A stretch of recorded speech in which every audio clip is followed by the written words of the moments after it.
If your edits are looking cheap, today we're gonna fix it. I'm gonna show you an extremely minimalistic animation that looks crispy and clean. So with that being said, I'm gonna take you straight to After Effects and let me show you how it's done. We're back in the software. I'm just gonna show you real quick comp settings. Then the first thing I'm gonna do is head over to the rounded rectangle tool and we're just gonna create such a shape. I'm gonna leave it like it is, stroke color is set to none, and then fill color is set to solid. The next thing we want to do is create a new text. I'm just gonna quickly do that. Make your edits. Then I'm gonna stay with that font, Montserrat Semi-Bold. This one is pretty cool.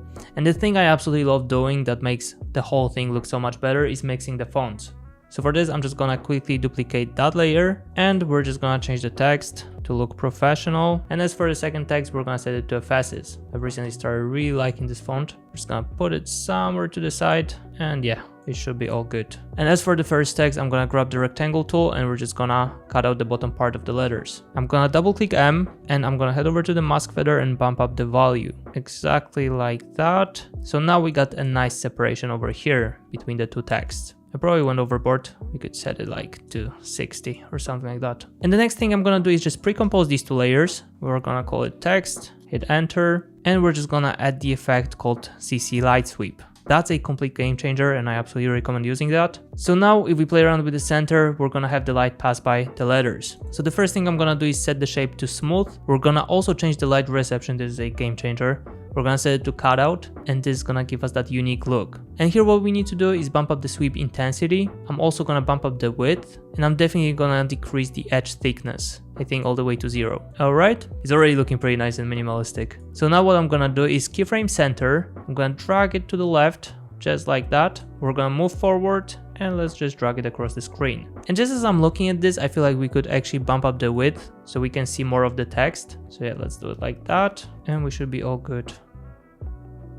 Yeah, that's actually pretty nice. Now I'm gonna select both keyframes, easy ease, go to the graph editor. And the thing I'm gonna do is just drag the right point to the left. Pretty cool. Let's just slow it down a bit. All right.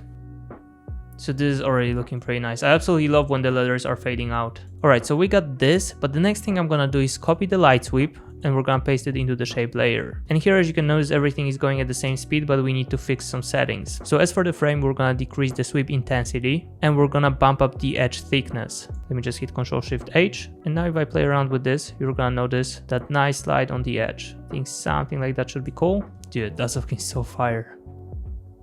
Especially if you put something like that on the dark background and it's kind of blending in, it's giving you that mysterious look. Also, you could go for something like decreasing the sweep intensity in our shape layer. So we're just gonna set it to 0 and look at that. Whenever we only got the letters on the edge, it's just looking so nice. But I'm gonna leave it like it was. So now what we're gonna do is pre-compose these two layers. Let's call it frame plus text. And if we add tint to this, we can play around with map white too and achieve unique looks.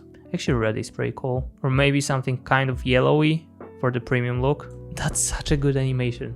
So if you incorporate that type of animation into your edits, it's gonna look so good. I bet your clients will be impressed. So that will be it for the short tutorial. Hopefully it was valuable. And at the same time, I just wanted to let you know that we got only the last 2 or 3 days of the presale of Motion Boost. So if you want to get your hands on 20 shakes and 20 text animations that will skyrocket your editing, then just grab it at 30% off with the code SHAKE at the checkout. With the promo out the way, we're gonna wrap it up here and I will see you in the next one. Cheers, guys.